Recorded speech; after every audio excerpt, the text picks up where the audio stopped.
आपन परिचय मु बेगुनिया ब्लॉक भाइस चेयरमैन प्रतिनिधि ता सहित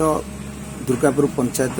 जड़े समाजसेवी भितर जड़ित मु सर्वप्रथम मीडिया मान धन्यवाद कारण एम बहुत चेष्टा कर कारण आप देखिए विगत दिन गोटे 6 मास वर्षे तले मोर जड़े बड़ भाई मोर पंचायत मोर ग्रामर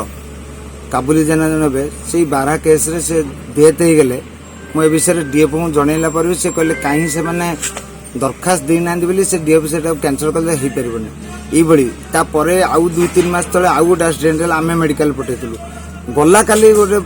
पुओ एवं ता माँ जाऊले 12 एभली से आकृत आम पंचायतवासी डाकी आम नहीं मेडिकल छाड़लु तेणु मुझे डीएफ को फोन कली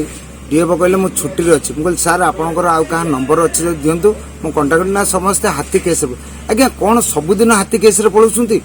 एगुरा ये सरकार को मोर निवेदन रही 12 केस जो भाई अत्याचार होम फसल ना लोक बचे कि चाषी फसल कहार गोटे बैरे ना तेणु आम मैंने भी लोक द्वार गला लोक कहते आम पाखे कौन आप सहयोग पठाऊँ तेणु सरकार को निवेदन रहा प्रति दृढ़ दृष्टि दिंतु ना आगामी दिन में कलेक्टर ऑफिस घेराव हम।